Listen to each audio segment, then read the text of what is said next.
koonfur galbeed waxaa ka socda baadi goobka maleeshiyaadkii taabacsanaa Cabdicasiis Xasan Maxamed Laftagareen ee maalinimadii shalay ahayd weerar ku qaaday magaalada Baydhabo ee xarunta gobolka Baay waxaan kula wadaagi doonaa xogii ugu dambeeyay ee ka soo baxaya gudaha magaalada Baydhabo iyadoo dawladda federaalka Soomaaliya ay ku raajogto oo markaasi ciidamadii taabacsanaa Laftagareen ee weerarka shalay ku qaaday magaalada Baydhabo ee xarunta maamulka koonfur galbeed Soomaaliya marka hore soo dhawaada daawadayaal taariikhdu ay ku aasaysan tahay 31 bishii shanaad ee May ee sanadda 2020 haddii aynu ku horeyno koonfur galbeed waxaa ka soconaya howlgallo ka dhan ah waa markaasi ciidamadii taabacsanaa Cabdicasiis Xasan Maxamed Laftagareen ee shalay weerarka ku qaaday magaalada Baydhabo ee xarunta maamulka koonfur galbeed Soomaaliya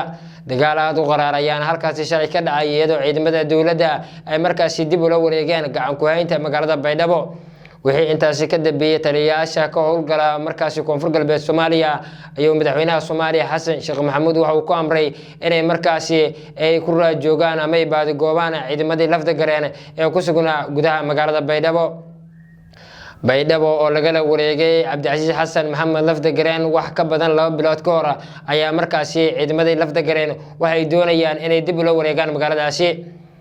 hase ahaatee dawladda federaalka Soomaaliya oo si weyn arrintaas uga soo horjeeda ayaa waxay waday howlgallo ka dhan ah oo markaasi ciidamadii daacad u ahaa madaxweyne Cabdicasiis Xasan waa markaasi Laftagareen ee weerarka ku soo qaaday gudaha magaalada Baydhabo ciidamada Laftagareen ayaana shalay waxay la kulmeen khasaare aad u weyn iyadoo laga qabsaday hubka noocyadiisa markaasi fudud iyo kuwa weyn halkaas ay ku lumiyeen saraakiil muhiim u ah ciidamadii daacad u ah madaxweyne Cabdicasiis Xasan Maxamed Laftagareen dawladda Soomaaliya oo ciidamo fara badan geysay gudaha magaalada Baydhabo ayaa waxay doonaysaa inay sugto ammaanka magaaladaasi iyadoo la doonayo bisha ugu soo aadan inay ka dhacdo doorashada madaxweynaha maamulka koonfur galbeed Soomaaliya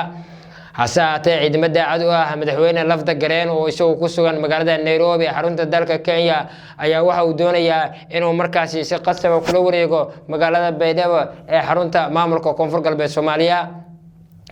Baydhabo oo ah xarunta looga taliyo maamulka koonfur galbeed Soomaaliya inta badan waxaa soo weeraray ciidamo markaasi taageersanaa madaxweyne Cabdicasiis Xasan Maxamed Laftagareen oo hogaaminayo ugaas Xasan Abdi Maxamed waa markaasi afhayeenka maamulkaasi dawladda Soomaaliya oo si weyn arrintaas uga soo horjeeda ayaa waxay qaaday tallaabooyin waaweyn ay markaasi ugu hortagayso ciidamadii daacad u ah madaxweyne Cabdicasiis Xasan Maxamed Laftagareen oo xilligan ku sugan magaalada Nairobi ee xarunta dalka Kenya halkaas uu ka wado kulamo uga soo horjeeda dawladda federaalka Soomaaliya dawladdu sidoo kale ciidamo dheeraad ah waxay u dirtay gudaha magaalada Baydhabo iyo markaasi tuulooyin ku dhow halkaas ay doonayaan inay ka saaraan ciidamadii daacad u ah madaxweyne Cabdicasiis Xasan Maxamed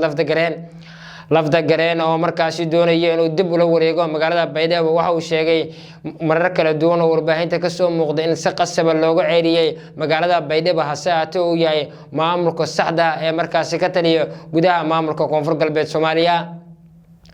koonfur galbeed Soomaaliya oo ah meesha markaasi ugu magaca weyn maamulka koonfur galbeed waxa markaasi dul taagan calaamad su'aal ah ma dawladda ayaa maamuli doonta mise maamulka koonfur galbeed ayaa dib ugu soo laaban doona magaalada Baydhabo ee xarunta maamulka koonfur galbeed Soomaaliya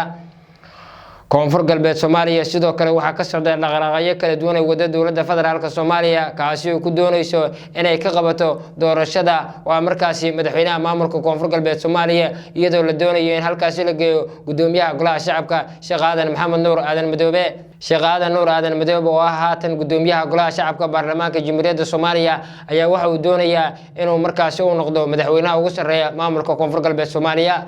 koonfur galbeed Soomaaliya shalay waxa ka dhacay dagaal aad u qaraar oo markaas u dhaxeeyo ciidamada dawladda iyo kuwa maamulka koonfur galbeed Soomaaliya hase ahaatee dawladda oo arrintaasi si weyn uga soo horjeeda ayaa saaka waxay u daabashay ciidamo aad u fara badan kuwaasi oo ay doonayso inay kaga saarto ciidamada Laftagareen ee ku sugan duleedka magaalada Baydhabo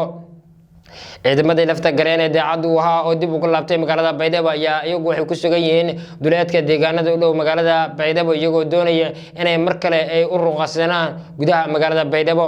ciidamo aad u fara badan oo dhaawac ayaana ku dhuuntay xaafadaha magaalada Baydhabo iyadoo dawladdu ay markaasi ku raajogto in ciidamadaasi oo dadkii ehelka ay ku daweynayaan gudaha magaalada Baydhabo inay gacanta ku soo dhigto maxkamadna la soo taagi doono maleeshiyaadkii Cabdicasiis Xasan Maxamed Laftagareen waxyaabaha ka soo kordha xiisadan ka taagan maamulka koonfur galbeed barnaamijyadeena daba ayaad ku daawan doontaan aad baad mahadsantihiin